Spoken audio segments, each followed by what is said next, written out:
வெயிலின் நடுவே தனித்துவான வாசமாயிருக்கிற உமது சுதந்திரமான மந்தையாகிய உம்முடைய ஜனத்தே உமது கோலினால் மே தொருளோம், உமது கோலினால் மே தொருளோம், உமது கோலினால் மே தருளோம், உமது கோலினால் மே தருளோம்.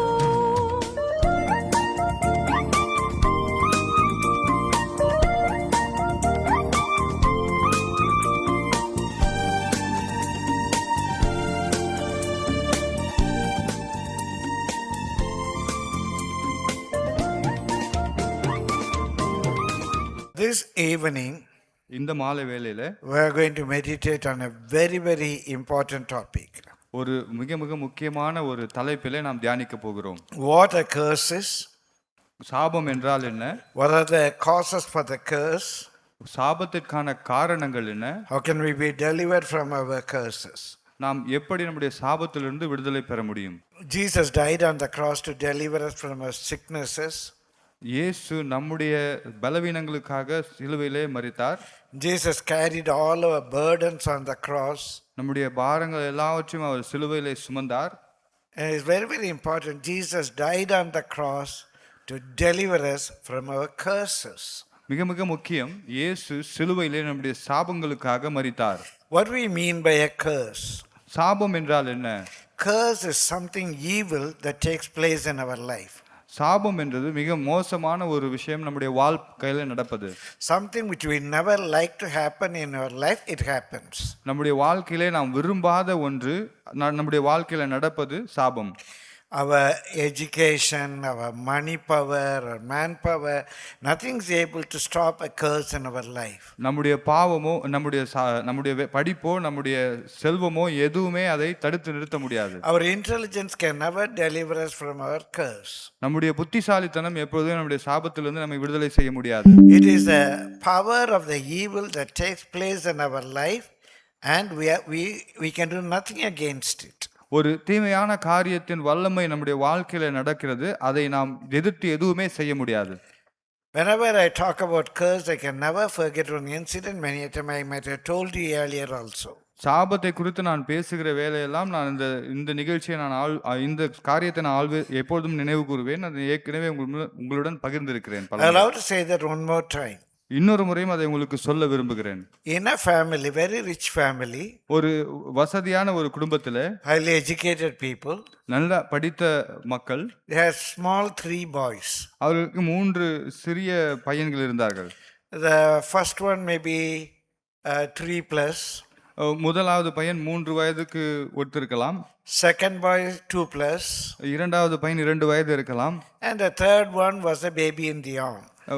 மூன்றாவது பையன் கை குழந்தையா இருந்தார். The father is working abroad. தகப்பனார் வெளிநாட்டிலே வேலை செய்து They கொண்டிருந்தார். got their own house and all. அவளுக்கு சொந்த வீடு எல்லாம் இருந்தது.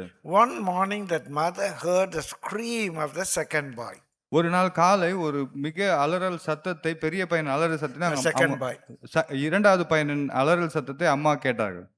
She came running to see what happened.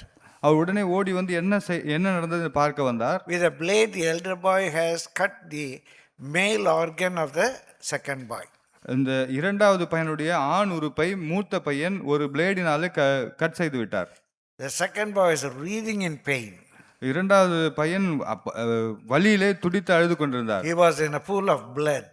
அவர் ஒரு இரத்த வெள்ளத்திலே இருந்தார். She carried the boy, shouted, "Driver, driver, driver." அவர் அந்த பையனை தூக்கி கொண்டு டிரைவர் என்று கத்திக்கொண்டே ஓடினார். Driver came rushing. டிரைவரும் வேகமாக வந்தார். They took the boy to a hospital. அந்த பையனை by doctor. அந்த பையனை அவர்கள் டாக்டர்கிட்ட கொண்டு போனார்கள். And he was declared dead. அவர் அங்கே மரித்து விட்டார் என்று டாக்டர் சொல்லிவிட்டார்கள். With great pain she came back home. மிக வருத்தத்தோட வலியோட அவர் திரும்ப வீட்டுக்கு வந்தார். There was a pool of blood in the garage. அந்த கராஜிலே ஒரு பெரிய ரத்த வெள்ளம் இருந்தது. What had happened? என்ன நடந்தது? The way she shouted, "Driver, driver, driver." Driver என்று அவர் கத்திக்கொண்டே ஓடி வந்ததிலே Out of fear, the elder boy ran and hid himself under the car. அந்த மூத்த பையன் பயந்து காருக்கு அடியிலே போய் ஒளிந்து கொண்டார். when they were taking the car, by mistake they ran over the elder boy. அந்த காரை அவர்கள் வேகமாக எடுத்தபொழுது தெரியாமல் அந்த பையன் மேலே ஏற்றி சென்று விட்டார்கள். A rude shock. ஒரு மிக மோசமான ஒரு அதிர்ச்சி. That's the time she remembered she was bathing the newborn baby. அந்த நேரத்தில் தான் அவர் அந்த கை குழந்தையை குளிப்பாட்டி கொண்டிருந்ததை ஞாபகப்படுத்தி கொண்டார். She ran to the bathroom. அவர் உடனே அந்த பாத்ரூமுக்கு ஓடினார். In the bathtub, she found the third boy dead. அந்த பாத்தப்ல அந்த மூன்றாவது குழந்தையும் மரித்ததா கண்டெடுத்தார். Maybe in a period of 10 minutes or 15 minutes, all three boys died. ஒரு 10-15 நிமிடங்களுக்குள்ளாக அந்த 3 பையன்களும் மரித்து விட்டார்கள். She fell, collapsed and she died. அவரும் அங்கேயே மயங்கி விழுந்து அவரும் மரித்து விட்டார் அந்த பெண்மணி. After this news reached her husband, அந்த கணவருக்கு அந்த செய்தி சேர்ந்தவுடனே he became mad. அவருக்கு பைத்தியம் பிடித்து விட்டது. My dear brother, my dear sister, அருமையான சகோதர சகோதரிகளே, can we say something like this would never happen in our life? இந்த மாதிரி ஒரு காரியம் நம்ம வாழ்க்கையில நடக்கவே நடக்காது நம்மளால சொல்ல முடியுமா? We should pray that it should not happen. நாம் நடக்கக்கூடாது என்று நாம் ஜெபிக்க வேண்டும். Their money could not stop it. பணம் அதை நிறுத்த முடியவில்லை. Their education could not stop it. அவர்களுடைய படிப்பு அதை நிறுத்த முடியவில்லை. Why it happened, we don't know. ஏன் இப்படி நடந்தது நமக்கு தெரியாது. There is a power of darkness, there is a power of evil working against us. அந்தகாரத்தின் வல்லமை, ஒரு இருட்டின் வல்லமை, தீமையான காரியத்தின் வல்லமை நம்முடைய வாழ்க்கையில கிரியை செய்து கொண்டிருக்கிறது. Jesus died on the cross to deliver us from our curses. இயேசு சிலுவையிலே நம்முடைய சாபங்களுக்காக மரித்தார். He became cursed that we could be removed from our curses. அவர் நம்மை நம்முடைய பாவங்களிலிருந்து விடுதலையாக்க அவர் சாபமானார். My dear brother, my dear sister, அருமையான சகோதர சகோதரிகளே, as the time permits, I love to show you a few verses. நான் இந்த நேரத்திலே ஒரு சில வசனங்களை உங்களுக்கு காட்டிக் கொடுக்க விரும்புகிறேன். Deuteronomy 28 verse 15. யாத்ராகமம் 28:15. Deuteronomy 28:15. யாத்ராகமம் 28:15. But it shall come to pass, if thou wilt not hearken unto the voice of the Lord thy God, to observe to do all his commandments and his statutes which I command thee this day, that all these curses shall come upon thee and overtake thee. இன்று நான் உனக்கு விதிக்கிற உன் தேவனாகிய கர்த்தருடைய எல்லா கற்பனைகளின்படியும் கட்டளைகளின்படியும் நடக்க கவனமாய் இருக்கிறதற்கு அவர் சத்தத்திற்கு செவிகொடாதே போவாயாகில் இப்பொழுது சொல்லப்படும் சாபங்கள் எல்லாம் உனக்கு பலிக்கும். All these curses shall come upon thee and overtake thee. இந்த சாபங்கள் எல்லாம் உன்மேல் வந்து உனக்கு பலிக்கும். Why do these curses come upon us?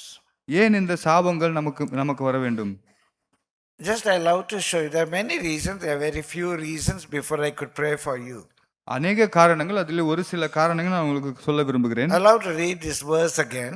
இந்த வசனத்தை நான் திரும்ப உங்களுக்கு படிக்க But விரும்புகிறேன். it shall come to pass. It shall come to pass. உனக்கு பலிக்கும், சம்பவிக்கும். It shall come to pass. உனக்கு பலிக்கும், இது சம்பவிக்கும். When? எப்பொழுது?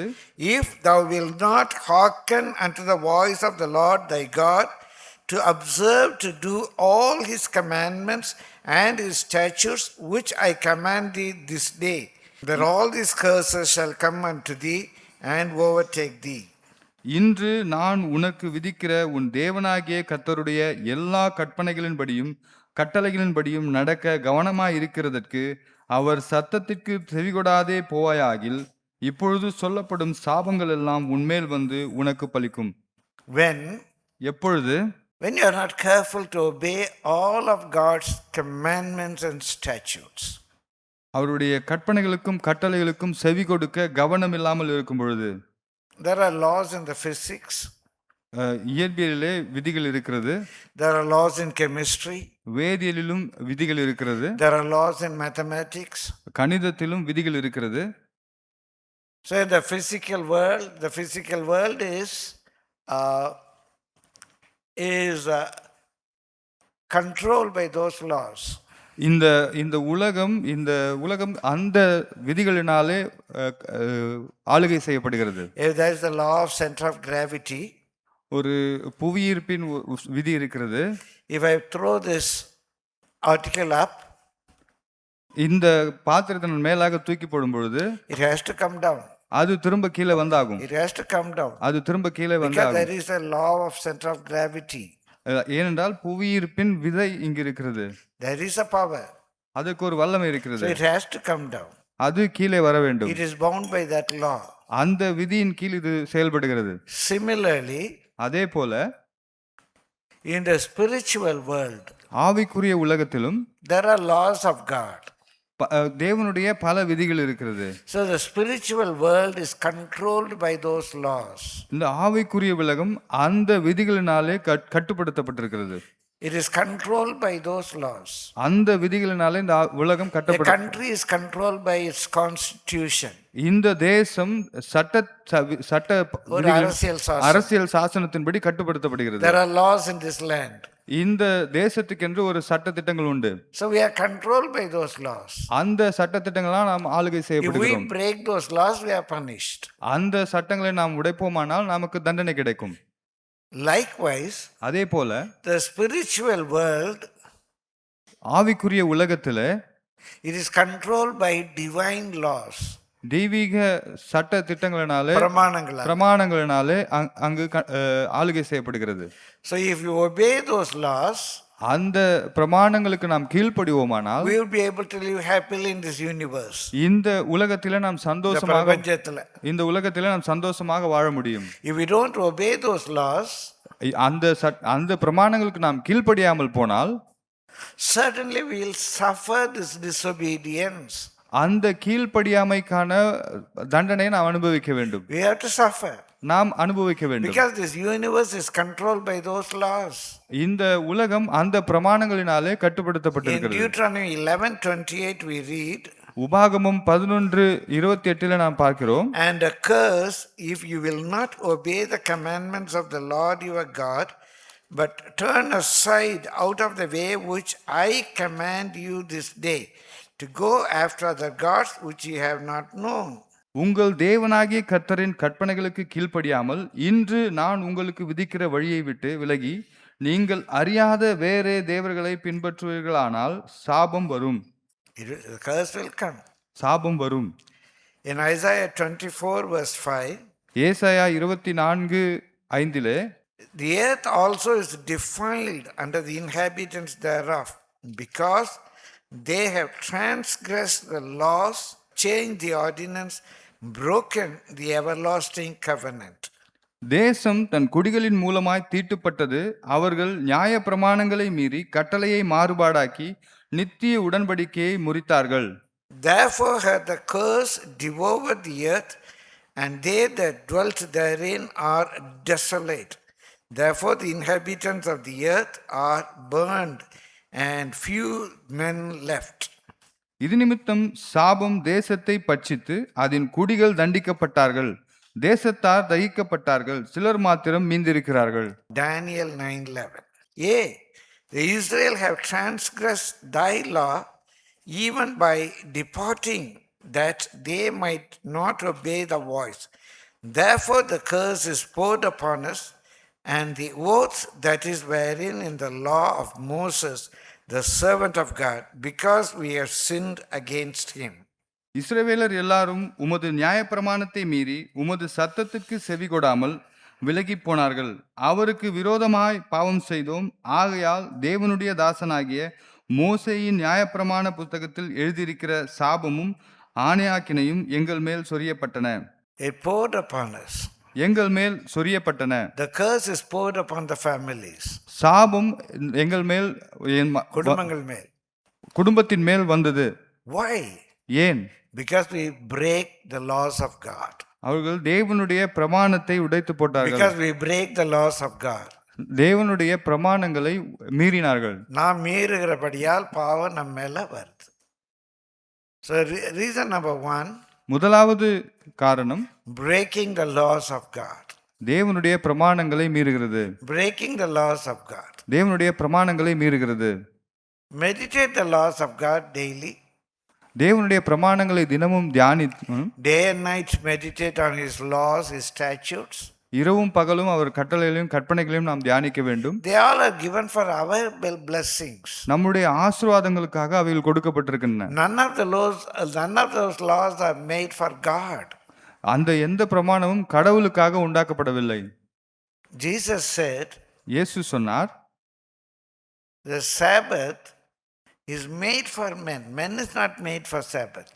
ஓய்வு நாள் மனிதர்களுக்காக உருவாக்கப்பட்டிருக்கிறது. மனிதர்கள் ஓய்வு நாளுக்காக We are உருவாக்கப்படவில்லை. not made for the laws. நாம் பிரமாணங்களுக்காக உருவாக்கப்படவில்லை. All the laws are made for us, அந்த பிரமாணங்கள் நமக்காக for உருவாக்கப்பட்டிருக்கிறது. our blessed life, நம்முடைய ஆசீர்வாதமான வாழ்க்கைக்காக, for our happy life, நம்முடைய சந்தோஷமான for வாழ்க்கைக்காக, our family to be happy, நம்முடைய குடும்பம் சந்தோஷமாக for இருப்பதற்காக, our society to be happy. இந்த சமூகம் சந்தோஷமாக இருப்பதற்காக There should be rules and regulations. அதற்கான சட்ட திட்டங்கள் இருக்க வேண்டும். It is not for God's sake. அது கடவுளுக்காக கிடையாது. You honor your parents, you're for your blessing. நீங்கள் உன் தகப்பனையும் தாயையும் கனம் பண்ணுங்கள் உங்களுடைய ஆசீர்வாதத்துக்காக. Don't steal. திருடாதீர்கள். It's for our society. அது நம்முடைய சமூகத்திற்காக. How could God be benefited whether I steal or don't steal? நாம் திருடினாலும் திருடாவிட்டாலும் கடவுளுக்கு அதனால என்ன பலன் உண்டு? All the laws are for us. எல்லா சட்ட திட்டங்களும் நமக்காக But உருவாக்கப்பட்டிருக்கு. when we break these laws or when we are not careful to consider these laws, நாம் மீறுகிற போது இதை கவனமாய் இராத பொழுது curses will come upon us. சாபங்கள் நம்மேல் வரும். Jesus came to this world to take away our curses. இயேசு நம்முடைய சாபங்களை எடுத்து போட இந்த உலகத்துக்கு வந்தார். He has given us grace. அவர் நமக்கு கிருபையை கொடுத்திருக்கிறார். Grace is not to break the laws. கிருபை பிரமாணங்களை மீறுவதற்காக He அல்ல. has given me grace that I would be able to fulfill these laws and statutes. அவர் நமக்கு இந்த பிரமாணங்களை கைக்கொள்வதற்காக நமக்கு இந்த கிருபையை கொடுத்திருக்கிறார். Grace upon grace. கிருபையின் மேல் கிருபை. Grace upon grace. கிருபையின் மேல் கிருபை. Because of one Jesus died on the cross. ஒரு இயேசு சிலுவையிலே மரித்ததினால Now we have got that grace by faith. அந்த நம் விசுவாசத்தினால இந்த கிருபையை பெற்றிருக்கிறோம். So we are able to obey the laws. We are able to keep up the laws in our life. நாம் இந்த பிரமாணங்களுக்கு கீழ்ப்படிவதற்கு இந்த பிரமாணங்களை கைக்கொள்வதற்கு நம்முடைய வாழ்க்கையிலே முடிகிறது. My dear brother, my dear sister, அருமையான சகோதர சகோதரிகளே, when we break the laws, we are cursed. இந்த பிரமாணங்களை மீறுகிற பொழுது நாம் சபிக்கப்படுகிறோம். And number 2, இரண்டாவது Deuteronomy chapter 7. உபாகமம் 7 We shall read verse 25 and 26. 25 and 26 வசனங்களை நாம் வாசிப்போம். Verses 25 and 26. 25 26 வசனங்கள். The graven image of their God shall you burn with fire.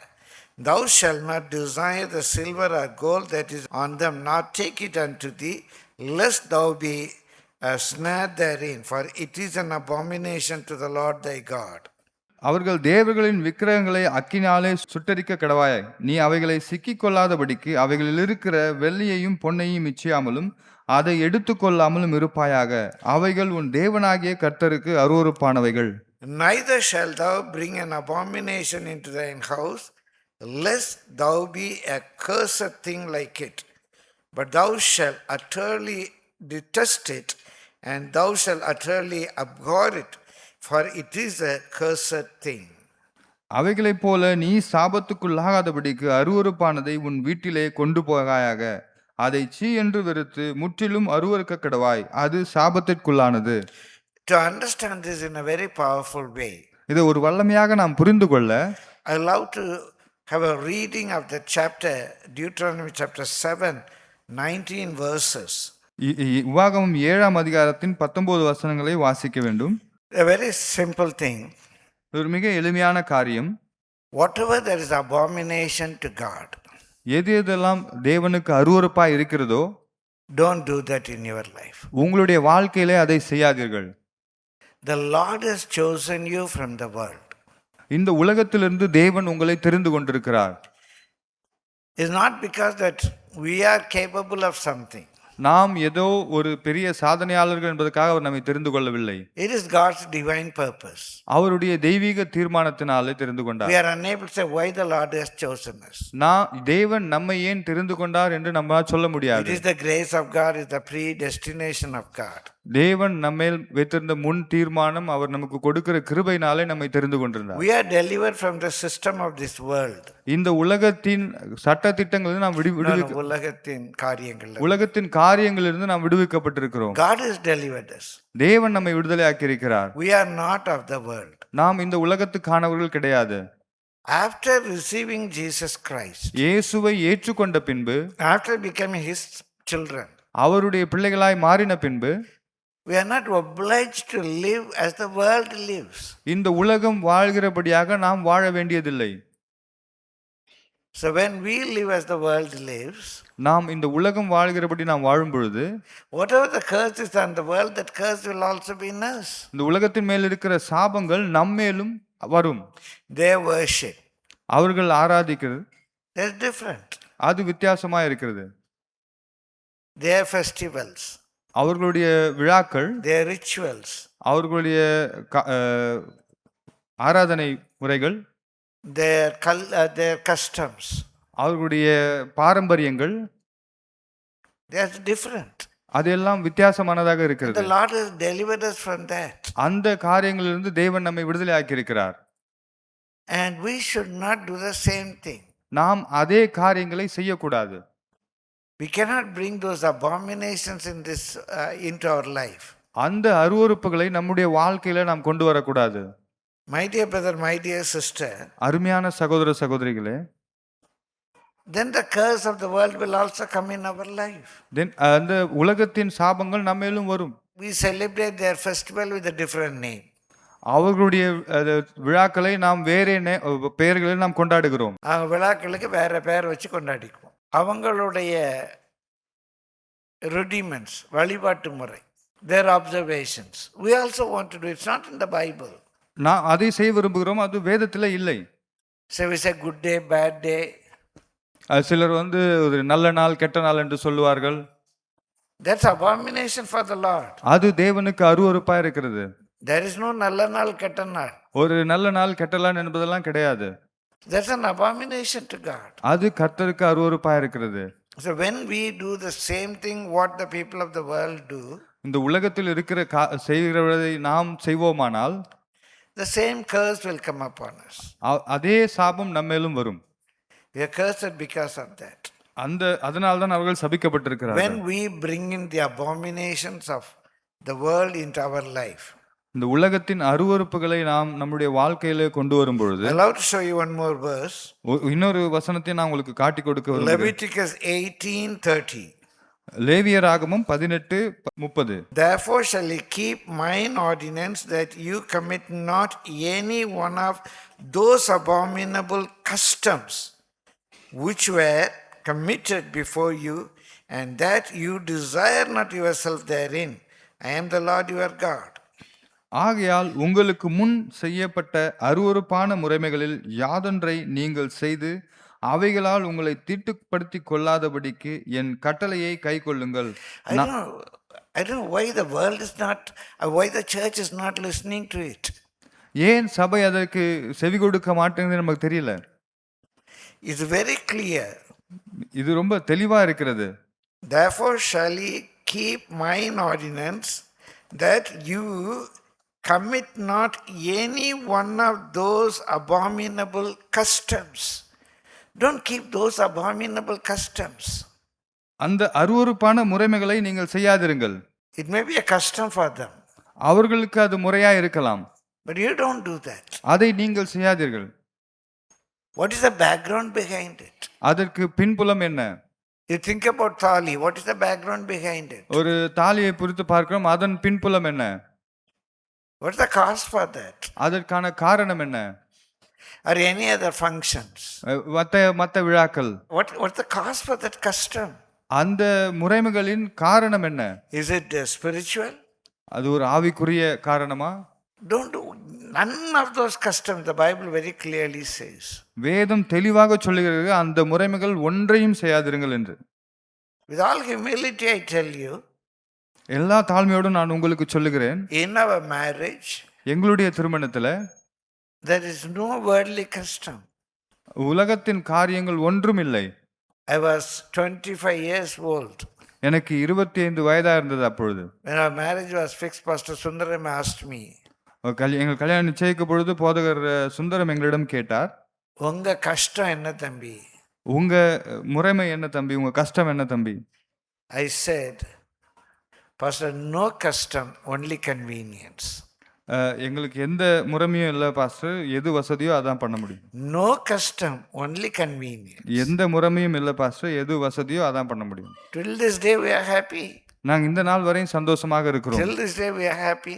இந்த நாள் வரை நாங்கள் சந்தோஷமாக இருக்கிறோம். My dear brother, my dear sister, அருமையான சகோதர சகோதரிகளே, there was no worldly custom. உலகத்தின் காரியங்கள் ஒன்றுமில்லை. We are happy. நாங்கள் சந்தோஷமாக இருக்கிறோம். Glory be to the Lord's holy name. கர்த்தருடைய பரிசுத்த நாமத்துக்கு மகிமை உண்டாவதாக. Very clearly says, none of those customs. எந்த முறைமைகளையும்.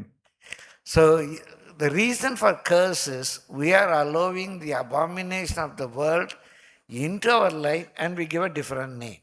சாபத்திற்கான காரணங்கள் இந்த உலகத்தின் அருவருப்புகளை நம்முடைய வாழ்க்கையில அனுமதித்து அதற்கு நாம் வேற பெயர்களை வைத்துக் கொள்கிறோம். When a girl reaches puberty, we will have a program like the world has. நாம் ஒரு பெண் வயதிற்கு வரும்போது ஒரு நிகழ்ச்சியை வைக்கிறோம், அதற்கு உலகம் செய்கிறது போல நாம் செய்கிறோம்.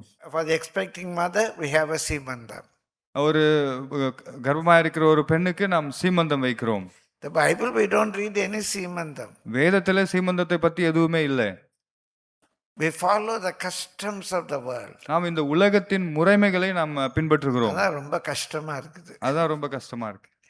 My dear brother, my dear sister, அருமையான சகோதர சகோதரிகளே, the Lord has delivered us from the world.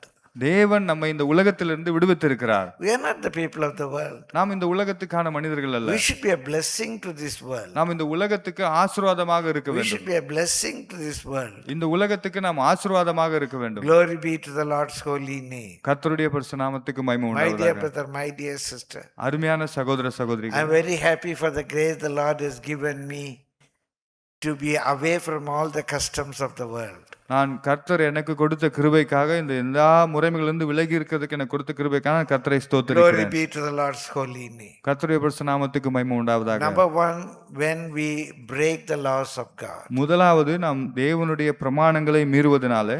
Number two, when we bring in the abominations of God in our life. இரண்டாவது இந்த உலகத்தின் அருவருப்புகளை நம்முடைய வாழ்க்கையில நாம் கொண்டு வருவதனால. Number three, மூன்றாவது, again I'll go to Deuteronomy.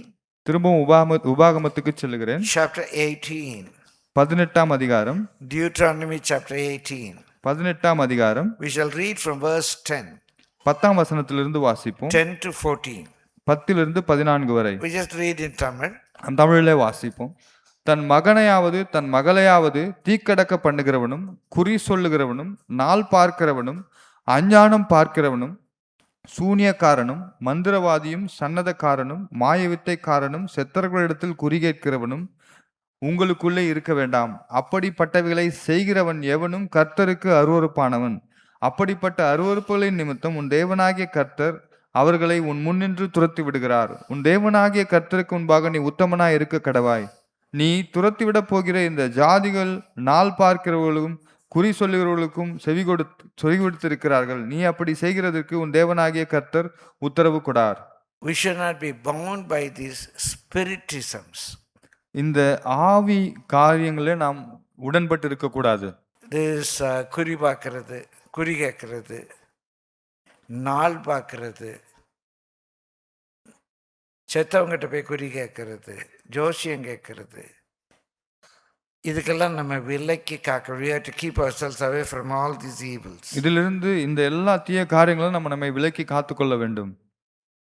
This spiritism, இந்த ஆவி காரியங்கள் will affect our life. நம்முடைய வாழ்க்கையை அது பாதிக்கும். It will bring the curse upon us. அது நம்முடைய வாழ்க்கையிலே சாபத்தை கொண்டு வரும். My dear brother, my dear sister, அருமையான சகோதர I சகோதரிகளே, do believe that no one is here will go to it. No one here will go to that. நான் இங்க இருக்கிற யாரும் அதன் மூலம் அதற்கு செல்ல மாட்டார்கள் நம்புகிறேன். But this is a fact. இதுதான் காரணமா இருக்கிறது. When we go after those evil spirits or the dead spirits, அந்த செத்த அந்த தீய ஆவிகளுக்கு முன்பாக நாம் போகிற பொழுது that will bring a curse in our life. அது நம்முடைய வாழ்க்கையிலே சாபத்தை கொண்டு வரும்.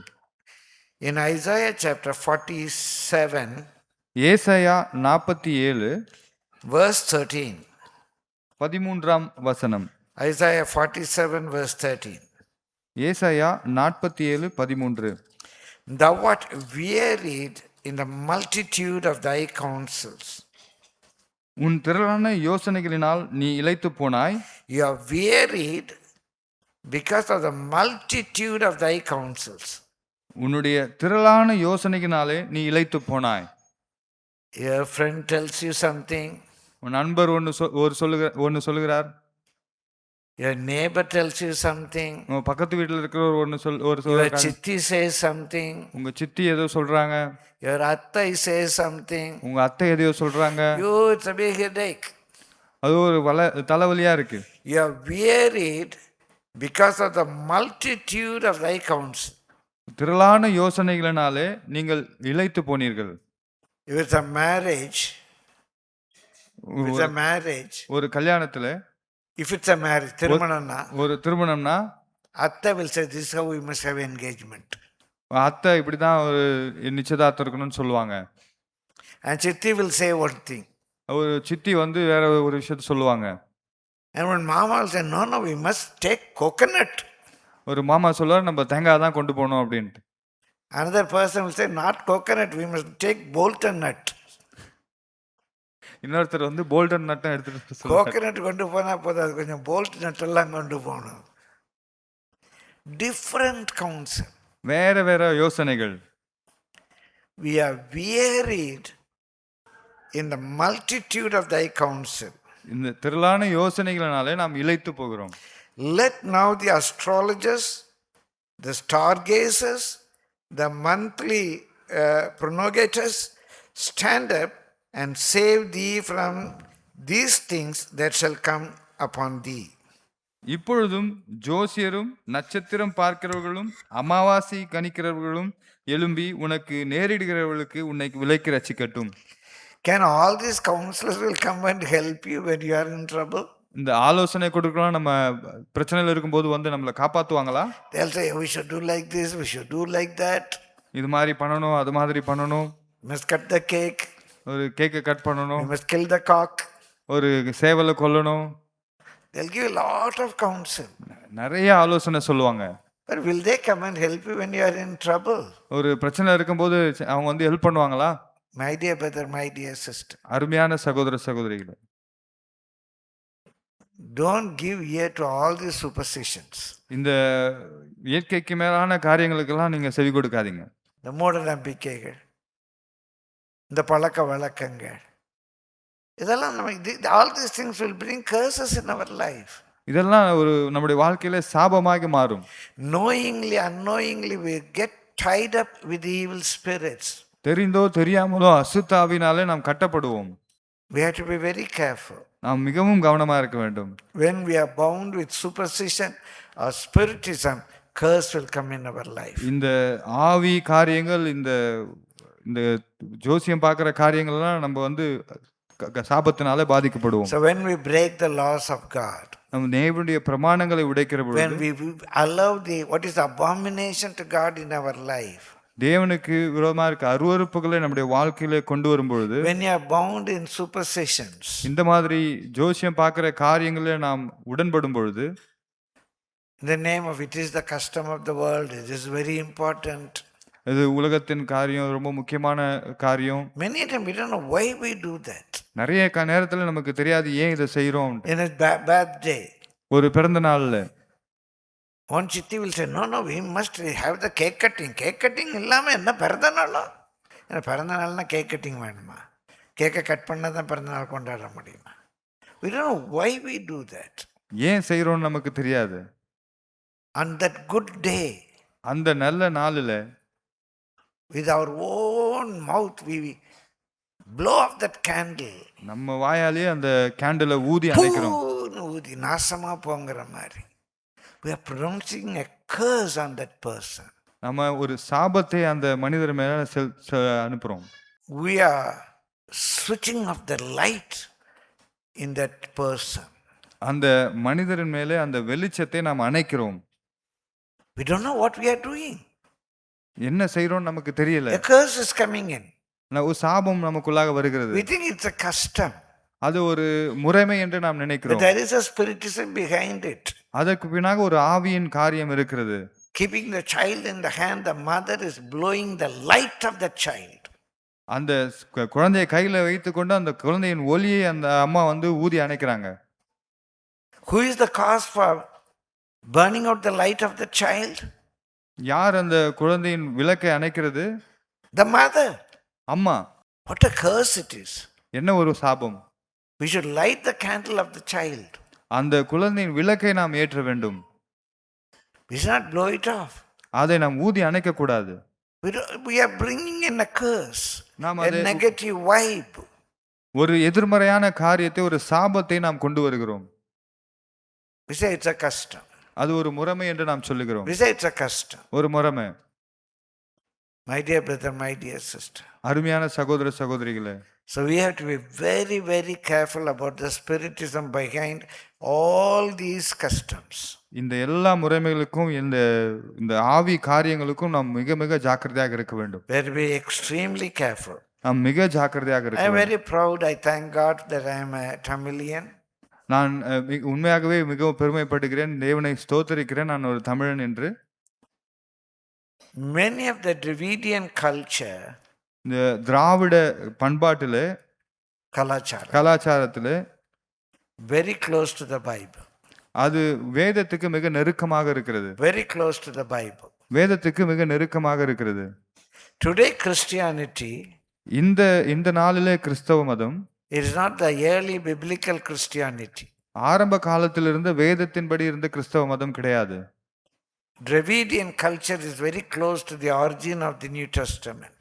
திராவிட கலாச்சாரம் இந்த புதிய ஏற்பாட்டின் ஆரம்ப காலத்தோட தொடர்புடையதாக இருக்கிறது. Today's Christianity, இந்த கிறிஸ்தவ மதம் on one side influenced by the wrong Western culture, ஒரு பக்கம் தவறான ஒரு மேற்கத்திய கலாச்சாரத்தினாலே உந்தப்பட்டிருக்கிறது. on the other side it is influenced by the Aryan culture. இன்னொரு பக்கம் அது ஆரிய கலாச்சாரத்தினாலே உந்தப்பட்டிருக்கிறது. In today's Christianity, in many of the churches, even Pentecostal churches, they don't have the Bible culture. இந்த காலகட்டத்தில் பெந்தகோஸ்தே சபைகள் கூட வேதத்தின்படி ஒரு கலாச்சாரம் இல்லை. The pastors are willing to do anything and everything which is absolute nonsense if they can get a cover with power. போதகர்கள் எதையும் செய்ய தயாராக இருக்கிறார்கள் ஒரு கவரோடு வரும்பொழுது. கவர்ல பவர் இருந்தா போதும், கொடுக்குற கவர்ல பவர் இருந்தா போதும், என்ன வேணாலும் செய்யவில்லை. அதுக்கு ஒரு கிறிஸ்தவ பெயர் வச்சுக்குவாங்க. நாள் பார்க்கணுமா பார்க்கணும், செவ்வாய்க்கிழமை வைக்கக்கூடாது, செவ்வாய்க்கிழமை வச்சா வெறும் வாய் ஆயிரும், செவ்வாய் வெறும் ஆயிரும், என்ன பயங்கரம். புதன் வச்சா பொண்ணு வரும். Christians, they see these days. கிறிஸ்தவர்கள் இந்த நாட்களிலே எப்படி செய்கிறார்கள்? They see the days. அவங்க நாள் பார்க்கிறார்கள். It's a curse. அது சாபம். It's a curse. அது சாபம். It's not from the Bible. அது வேதத்தின்படி அல்ல. It's all man-made. இதெல்லாம் மனிதர்களால் உருவாக்கப்பட்டிருக்கு. You please be careful. நீங்கள் ஜாக்கிரதையாக இருங்கள். One is when we break the law. நாம் இந்த பிரமாணத்தை மீறுகிற பொழுது. Number two, when we bring in abominations of God into our life. இரண்டாவது கர்த்தருக்கு அருவருப்பான காரியங்களை நம்ம வாழ்க்கையில கொண்டு வருகிற பொழுது. And number three, knowingly or unknowingly when we are bound with his spiritisms. மூன்றாவது தெரிந்தோ தெரியாமலோ இந்த ஆவி காரியங்களை நாம் ஈடுபடுகிற பொழுது. And number four, நான்காவது Jeremiah chapter 17 verse 5. எரேமியா 17ஆம் அதிகாரம் 5ஆம் வசனம். Jeremiah chapter 17 verse 5. Jeremiah 17:5. Thus saith the Lord God, cursed be the man that trusteth in man, and maketh flesh his arm, and whose heart departeth from the Lord. மனுஷன் மேல் நம்பிக்கை வைத்து மாம்சமானதை தன் புயமளவாக்கி கொண்டு கர்த்தரை விட்டு விலகுகிற இருதயமுள்ள மனுஷன் சபிக்கப்பட்டவன் என்று கர்த்தர் சொல்லுகிறார். We are children of God. நாம் தேவனுடைய பிள்ளைகளா இருக்கிறோம். God has saved us. தேவன் நம்மை ரட்சித்திருக்கிறார். We have received Jesus Christ as our personal Savior. நாம் இயேசுவை நம்முடைய சொந்த இரட்சகராக நாம் ஏற்றுக்கொண்டிருக்கிறோம். In any situation, எந்த ஒரு காரியத்திலும், எந்த சூழ்நிலையிலும் is are depending on God. We depart from God and we trust in man, curse will come in. கர்த்தரை விட்டு விலகி நாம் மனுஷனை நம்புவோமானால் சாபம் நம்மேல் வரும். How are we cursed? எப்படி சபிக்கப்படுகிறோம்? We are saved people. நாம் ரட்சிக்கப்பட்ட ஜனங்கள். We know God. நமக்கு தேவனை தெரியும். But instead of trusting in God, we move away from God. நாம் தேவனை நம்பாமல் தேவனை விட்டு விலகி செல்கிறோம். Curse of God is coming upon us. தேவனுடைய சாபம் நம்மேல் வருகிறது. The curse of God is coming upon us. தேவனுடைய சாபம் நம்மேல் வருகிறது. Very careful about it. நாம் மிகவும் ஜாக்கிரதையா இருக்க வேண்டும். In Galatians chapter 1, கலாத்தியர் 1ஆம் அதிகாரம் from verse 6 we read. 6ஆம் வசனத்திலிருந்து வாசிக்கிறோம். Galatians chapter 1 from verse 6 to 9 we read in Tamil. உங்களை கிறிஸ்துவின் கிருபையினாலே அழைத்தவரை நீங்கள் இவ்வளவு சீக்கிரமாய் விட்டு வேறொரு சுவிசேஷத்திற்கு திரும்புகிறதை பற்றி நான் ஆச்சரியப்படுகிறேன். வேறொரு சுவிசேஷம் இல்லையே.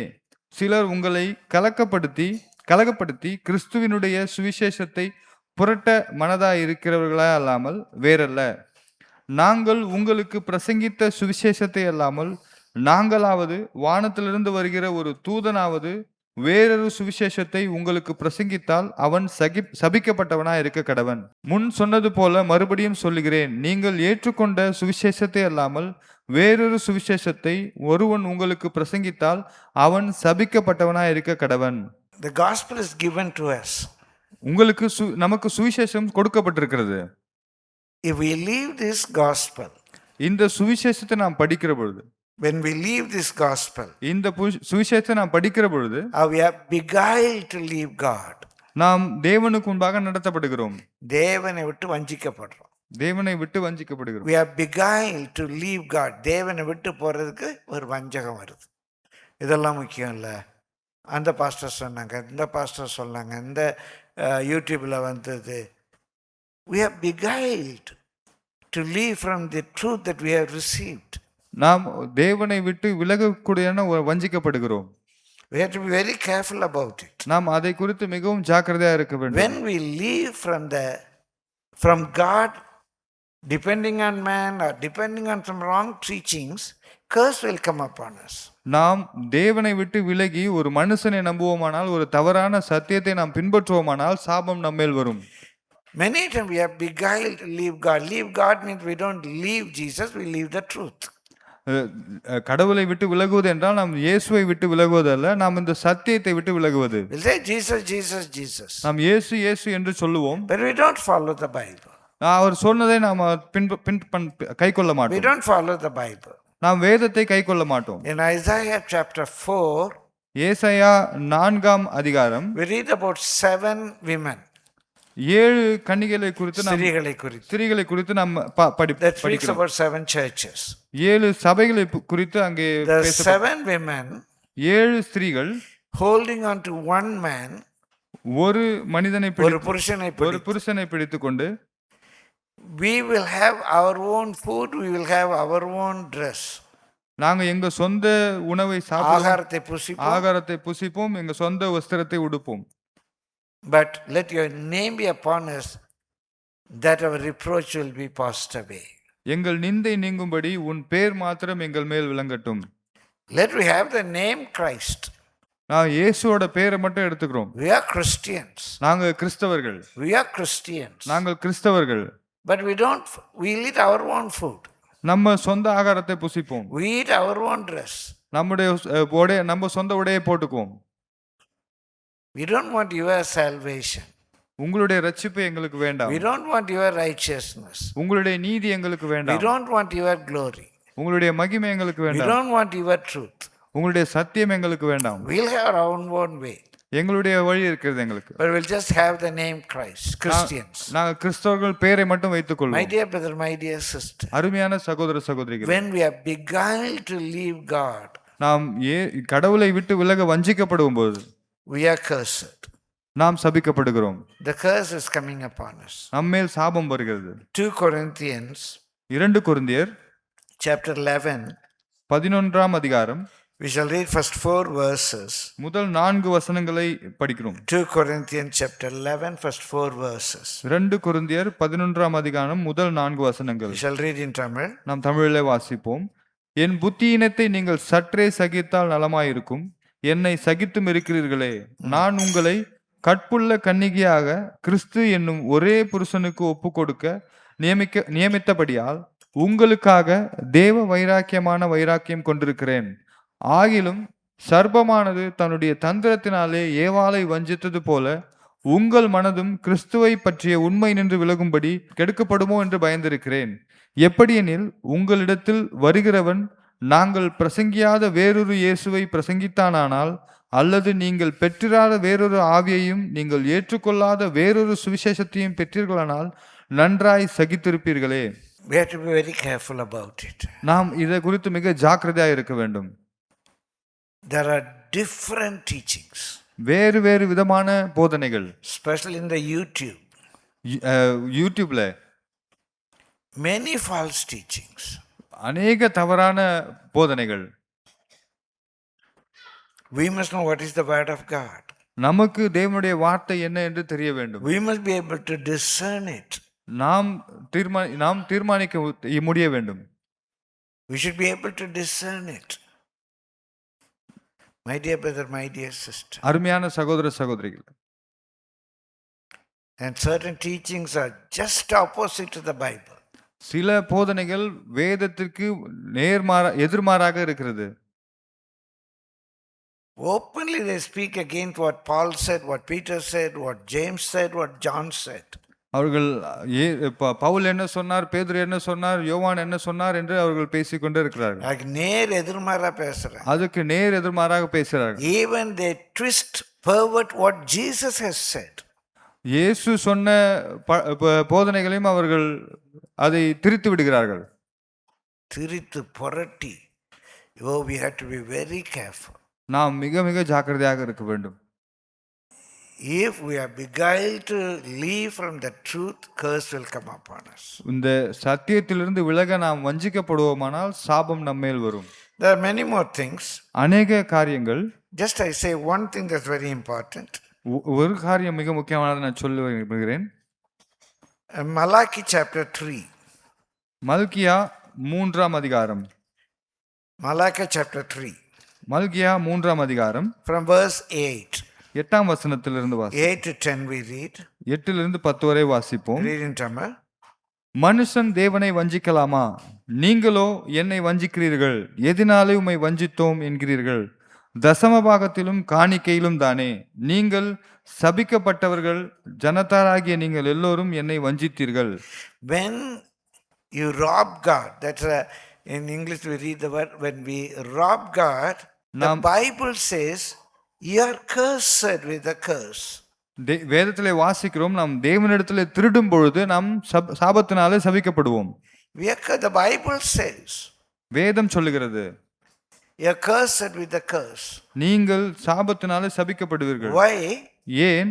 Because we rob God. நீங்கள் தேவனிடத்திலே திருடுகிறீர்கள். There's another cause. அது இன்னொரு காரணம். Why? When we don't know how to honor God. நாம் தேவனை எப்படி கனப்படுத்துவது என்று தெரியாமல் இருக்கிறோம். When we become bereft of honoring God. நாம் தேவனை கனப்படுத்துவதிலிருந்து விலகி போகிறோம். When we are bereft of honoring God, நாம் தேவனை கனப்படுத்தாமல் விலகும் பொழுது curses automatically coming upon us. பாபம் நம்மேல் இயல்பாகவே வந்துவிடும். As we read continually, நாம் தொடர்ந்து வாசிப்போம். நீங்கள் சபிக்கப்பட்டவர்கள், ஜனத்தராகிய நீங்கள் எல்லோரும் என்னை வஞ்சித்தீர்கள். என் ஆலயத்தில் ஆகாரம் உண்டாயிருக்கும்படி தசம பாகங்களை எல்லாம் பண்டக சாலையிலே கொண்டு வாருங்கள். அப்பொழுது நான் வானத்தின் பலகணிகளை திறந்து இடம் கொள்ளாமல் போகும் மட்டும் உங்கள் மேல் ஆசீர்வாதத்தை வருஷிக்க மாட்டேனோ என்று, அதனால் என்னை சோதித்து பாருங்கள் என்று சேனைகளின் கர்த்தர் சொல்லுகிறார். Please read below. பூமியின் கனியை பட்சித்து போடுகிறவர்களை உங்கள் நிமித்தம் கண்டிப்பேன். That's a curse. But when we obey God, God will deliver us from the curse. பூமியின் கனியை பட்சித்து போடுது. Whatever the profit you have to get, evil spirit eats of that profit. நமக்கு கிடைக்க வேண்டிய பலன்களை அசுத்தாவி அதை பட்சித்து போடுகிறது. பூமியின் கனி நமக்கு கிடைக்காம போகுது. The fruit of the earth we are unable to receive. இந்த பூமியின் கனிகள் நமக்கு கிடைக்காமல் போகிறது. We toil, work from morning till night, but we are unable to enjoy the blessing. நாம் தொடர்ந்து காலை மாலை என்று தொடர்ந்து உழைக்கிறோம், ஆனால் அந்த ஆசீர்வாதத்தை நம்மால அனுபவிக்க When முடியவில்லை. you honor the Lord, நீங்கள் தேவனை கனப்படுத்தும் பொழுது the Lord blesses you. தேவன் உங்களை ஆசீர்வதிப்பார். Please read below. What's the second thing? அவைகள் உங்கள் நிலத்தின் பலனை அளிப்பதில்லை, வெளியிலுள்ள திராட்சை கொடி பழமில்லாமல் போவதும் இல்லை என்று சேனைகளின் கர்த்தர் சொல்லுகிறார். அப்பொழுது எல்லா ஜாதிகளும் உங்களை பாக்கியவான்கள் என்பார்கள். My dear brother, my dear sister, the Lord wants to bless you. அருமையான சகோதர சகோதரிகளே, தேவன் உங்களை ஆசீர்வதிக்க விரும்புகிறார். It's not the Lord needs that money. தேவனுக்கு அந்த பணம் தேவையில்லை. It's only we honor the Lord. தேவனை நாம் கனப்படுத்துவேமானால், It's only honoring the Lord. இது தேவனை கனப்படுத்துகிற It's காரியம். nothing to do with Christianity or this religion or that religion. இது கிறிஸ்தவ மதம், அந்த மதம், இந்த மதம் என்று எதுவுமே இல்லை. Even before the Jewish religion, இந்த யூத மதத்திற்கு முன்பாகவே even Abraham was paying tithes. Abraham தசமபாகம் He கொடுத்தார். was giving to Melchizedek. அவர் மெல்கிசதேக்குக்கு கொடுத்தார். Melchizedek was a king மெல்கிசதேக் ஒரு ராஜா, and he was a priest. அவர் ஒரு ஆசாரியனா இருந்தார். Abraham was only a sojourner. அவர் ஒரு ஆபிரகாம் ஒரு பரதேசியா இருந்தார், பரதேசி நாடோடியா இருந்தார். நாடோடியா இருந்தார். But Melchizedek was king of Jerusalem. மெல்கிசதேக் எருசலேமின் ராஜாவா இருந்தார். But Abraham had a feel from all what he has got. He has gave 1/10 to Melchizedek. Abraham தனக்கு கிடைத்த எல்லாவற்றிலும் இருந்து 10 மெல்கிசதேக்கு கொடுத்தார். It's not a charity. அது ஒரு தர்ம காரியம் அல்ல. He wanted to honor God. அவர் தேவனை கனப்படுத்த விரும்பினார். So to the priest he gave. அந்த ஆசாரியனுக்கு அதை கொடுத்தார். Melchizedek was the priest and the king. மெல்கிசதேக் ஒரு ஆசாரியனாகவும் ஒரு ராஜாவுமாக இருந்தார். And in those days, even today in some religions, the leader is the priest and king. இன்றும் சில மதங்களில் இருக்கிறது, அந்த காலத்திலும் இருந்தது. ஒரு மதத்தின் தலைவர் ராஜாவாகவும் ஆசாரியனாகவும் இருக்கலாம், இருந்திருக்கிறார்கள். Even our calling, we are called to be priests and kings. நம்மை ஆசாரியர்களாகவும் ராஜாக்களாகவும் தேவன் நம்மை அழைத்திருக்கிறார். So Melchizedek was the priest and the king, and Abraham honored God. மெல்கிசதேக் ஒரு ராஜாவாகவும் ஆசாரியனாகவும் இருந்தார். ஆபிரகாம் தேவனை கனப்படுத்தினார். The Bible says, வேதம் சொல்லுகிறது, thousands and thousands of sheep, they belong to God. இந்த ஆயிரமான ஆடுகள் தேவனை சேர்ந்ததாக இருக்கிறது. If he needs one lamb, நமக்கு ஒரு ஆடு தேவையானால், he needs a lamb, அவருக்கு ஒரு ஆடு தேவையானால், he will not ask us. நம்மகிட்ட அவர் கேட்க வேண்டியதில்லை. Is only honoring God. அது தேவனை கனப்படுத்துகிற காரியமா only honoring. இது வெறும் தேவனை கனப்படுத்துகிற காரியமா இருக்கு. I இருக்கு. want to show you Proverbs chapter 3 verse 9. நீதிமொழிகள் 3:9 உங்களுக்கு நான் சுட்டிக்காட்ட விரும்புகிறேன். Proverbs 3:9. Honor the Lord with your substance. உன் பொருளாலும் உன் எல்லா விளைவின் முதற் பலனாலும் கர்த்தரை கனம் பண்ணு. And with the fruits of all thine increase. எல்லா விளைவின் முதற் பலனாலும், உன்னுடைய முதற் பலன் is your fruits. உன்னுடைய முதற் பலன், it is your substance. உன்னுடைய பொருள். Honor the Lord with that. தேவனை கனப்படுங்கள். Honor the Lord with that. கர்த்தரை கனம் பண்ணு. Your barns will overflow. உங்களுடைய களஞ்சியம் நிரம்பி வழியும். Your barns will overflow. உங்கள் களஞ்சியம் நிரம்பி வழியும். I say this with all humility, not because I need. நான் இதை எல்லா தாழ்மையோடும் சொல்லுகிறேன், என்னுடைய தேவைக்காக அல்ல. Not because I need. என்னுடைய தேவைக்காக அல்ல. The Lord has blessed us abundantly. தேவன் எங்களை அபரிதமாக ஆசீர்வதித்திருக்கிறார். I have not even 1 gram of gold with me. என்கிட்ட 1 கிராம் தங்கம் கூட இல்ல. Not even 1 foot of the land in my name. 1 அடி நிலம் கூட என்னுடைய பேர்ல இல்ல. We are very happy. நாங்க சந்தோஷமாக இருக்கிறோம். All our needs are met with. எங்களுடைய தேவைகள் எல்லாம் சந்திக்கப்பட்டிருக்கிறது. The Lord has never left us in lurk. தேவன் எங்களை ஒருபொழுதும் ஒரு தேவையோடு வைத்ததில்லை. From the day that we resigned our job and come to serve the Lord, நான் என்னுடைய வேலையை ராஜினாமா செய்து தேவனுக்கு ஊழியம் செய்ய வந்ததிலிருந்து we lacked no good thing. ஒரு நன்மையும் குறைந்து விடவில்லை. He has never left us in lack. அவர் எங்களை ஒருபொழுதும் தேவையோடு வைத்ததில்லை. Why do I say this? நான் ஏன் சொல்லுகிறேன்? I speak about tithing, giving for your blessing. நான் தசமபாகத்தை குறித்தும் கொடுப்பதை குறித்தும் உங்களுடைய ஆசீர்வாதத்துக்காக சொல்லுகிறேன். Glory be to the Lord's holy name. கர்த்தருடைய பரிசுத்த நாமத்துக்கு மகிமை It's not only உண்டாவதாக. tithings. நம்முடைய எல்லா தசமபாகத்திலும் It's not only tithings. தசமபாகம் மட்டுமல்ல, In all your life, try to honor the Lord. உங்களுடைய எல்லா காரியத்திலும் தேவனை கனப்படுத்துங்கள். Honor the Lord. தேவனை கனப்படுத்துங்கள். We read, I just show you one verse and complete. ஒரு வசனத்தை காட்டி நான் முடிக்கிறேன். Malachi chapter 1, மல்கியா 1ஆம் அதிகாரம் verse 6. 6ஆம் வசனம். A son honoreth his father, Kumaran than பிதாவையும் and a servant his master. ஊழியக்காரன் தன் எஜமானையும் கனம் பண்ணிக்கிறான். கனம் பண்ணுகிறார்களே. If then I be a father, where is mine honor? நான் பிதாவானால் என் கனம் எங்கே? If I be a master, where is my fear? நான் எஜமானனானால் எனக்கு பயப்படும் பயம் எங்கே? Say the Lord of hosts unto you, O priests that despise my name. என்று சேனைகளின் கர்த்தர் தமது நாமத்தை அசட்டை பண்ணுகிற ஆசாரியர்களாகிய உங்களை கேட்கிறார். And you say, wherein have we despised thy name? அதற்கு நீங்கள் உமது நாமத்தை இதனாலே அசட்டை பண்ணினோம் என்கிறீர்கள். Verse 7. 7ஆம் வசனம். You offer polluted bread upon mine altar, and you say, wherein have we polluted them? If that ye say, the table of the Lord is contemptible. என் பலிபீடத்தின் மேல் அசுத்தமான அப்பத்தை படைக்கிறதுனாலேயே அதனாலும் உம்மை எதினாலே அசுத்தப்படுத்தினோம் என்கிறீர்கள். Verse 8, very important. 8ஆம் வசனம் மிக முக்கியம். And if you offer the blind for sacrifice, is it not evil? நீங்கள் கண் ஊனமானதை பலியிட கொண்டு வந்தாலும் அது பொல்லாப்பல்ல. And if you offer the lame and sick, is it not evil?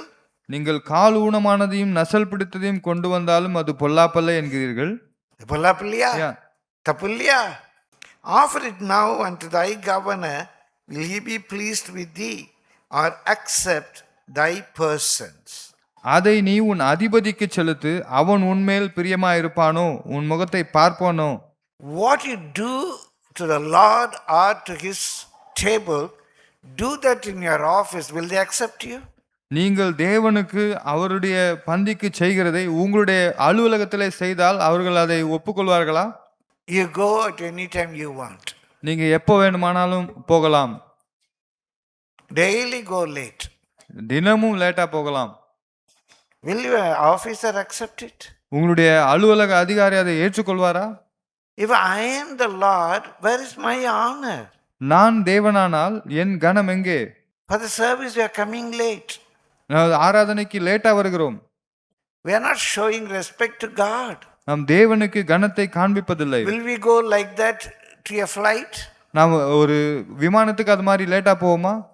Can we go there and say, traffic ஆச்சு, நான் பெறப்பட்டேன், late ஆச்சு, கொஞ்சம் வெயிட் பண்ணு? Can we say that? நாம் இப்படி வரப்போல டிராஃபிக் அதிகமாச்சு, அதனால வர முடியல, நம்ம அப்படி சொல்ல முடியுமா? For an examination, will you go like that? ஒரு தேர்வுக்கு அப்படி லேட்டா போக முடியுமா? Can you go for a NEET examination 1 minute late? ஒரு நீட் எக்ஸாமுக்கு நம்ம ஒரு நிமிஷம் லேட்டா போக முடியுமா? Where is your honor for the Lord? தேவனுக்கான கனம் எங்கே? How will the Lord bless you? தேவன் எப்படி உங்களை ஆசீர்வதிப்பார்? It's not only tithes and offerings. ஒரு தசமபாகம் காணிக்கை மட்டுமல்ல. When we fail to honor the Lord, நாம் தேவனை கனப்படுத்தாமல் போகும் பொழுது God's blessings cannot be upon us. தேவனுடைய ஆசீர்வாதம் நம்மேல் வராது.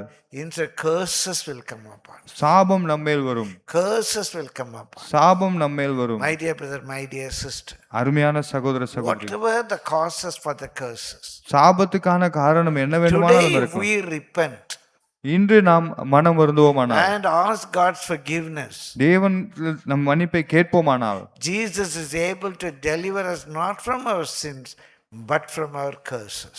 இயேசு நம்முடைய பாவத்திலிருந்து மட்டுமல்ல, நம்முடைய சாபத்திலிருந்தும் நம்மை விடுதலை கொடுப்பார். Because we break the laws of God. நாம் தேவனுடைய பிரமாணங்களை மீறுகிறோம். Because we allow God's abominations to come into our life. தேவனுக்கு அருவருப்பான காரியங்களோட வாழ்க்கையில அனுமதிக்கிறோம். We are bound with spiritisms. நாம் இந்த ஆவி காரியங்களில் நாம் உடன்படுகிறோம். We are bereft of leaving God. நாம் தேவனிலிருந்து விலகுவதற்கு வஞ்சிக்கப்படுகிறோம். Beguiled to leave God. நாம் தேவனிடத்தில் விலகுவதற்கு வஞ்சிக்கப்படுகிறோம். We are bereft of honoring God. நாம் தேவனை கனப்படுத்தாமல் போகிறோம். My dear brother, my dear sister. அருமையான சகோதர சகோதரிகளே, The other day coolly one brother said, நாங்க எப்பவுமே லேட்டா தான் வருவோம். ஒரு பிரதர் சொன்னார், நாங்க எப்பவுமே லேட்டா வருவோம். How can that family be blessed? எப்படி அந்த குடும்பம் ஆசீர்வதிக்கப்பட்டிருக்கும்? How can that family be blessed? எப்படி அந்த குடும்பம் ஆசீர்வதிக்கப்பட்டிருக்கும்? My dear brother, my dear sister. அருமையான சகோதர சகோதரிகளே, The Lord wants to bless us. தேவன் நம்மை ஆசீர்வதிக்க The விரும்புகிறார். Lord wants to bless us. தேவன் நம்மை ஆசீர்வதிக்க விரும்புகிறார். Honor the Lord with all your substance. உங்களுடைய எல்லா முதற் பொருளாலும் தேவனை கனம் பண்ணுங்க. It's your substance. எல்லா பொருளாலும், உங்களுடைய பொருளால், It's your substance. உங்களுடைய பொருளால், அது உங்க பொருள் தான். It's your substance. அது உங்க பொருள். But honor the Lord with that. தேவனை கனம் பண்ணுங்கள். With all your first fruits. உங்களுடைய எல்லா முதற் கனிகளினாலும் Honor the Lord. தேவனை கனம் பண்ணுங்கள். Honor the Lord. தேவனை கனம் பண்ணுங்கள். My dear brother, my dear sister. அருமையான சகோதர சகோதரிகள், Always we want to give the first to a person we want to honor. நாம் கனப்படுத்த விரும்புகிறவருக்கு நாம் முதலாவது காரியத்தை கொடுப்போம். Just imagine, even you want to give an invitation, a wedding invitation. ஒரு திருமண பத்திரிகை நாம் வைக்க விரும்புகிறோம். We want to give the first invitation to the pastor. நாம் முதல் பத்திரிகையை போதகருக்கு கொடுக்க வருவோம். Why? ஏன்? Just honoring the servant of God. ஒரு தேவனுடைய ஊழியக்காரரை கனப்படுத்துகிறோம். We don't bring that invitation empty handed. அந்த பத்திரிகையை நாம் வெறும் கையோடு கொண்டு வருவதில்லை. With fruits, with gifts, we bring it. ஒரு பழங்கள், வெகுமதிகள் எல்லாத்தோட கொண்டு வருகிறோம். It's not because he cannot buy fruits. அவர் பழம் வாங்க முடியாது என்பதற்காக It அல்ல. is honoring that person. நீங்கள் அந்த மனிதரை கனப்படுத்துகிறீர்கள். My dear brother, my dear sister. அருமையான சகோதர Give சகோதரிகள், the first to God. முதலாவது தேவனுக்கு கொடுங்கள். Give the first to God. முதலாவது தேவனுக்கு கொடுங்கள். Anything you get first, God. எது கிடைத்தாலும் முதலாவது தேவனுக்கு. A mindset to honor God. தேவனை கனப்படுத்துவதற்கான ஒரு மனநிலையை உருவாக்க வேண்டும். Surely the Lord will bless you. நிச்சயமாகவே தேவன் உங்களை ஆசீர்வதிப்பார்.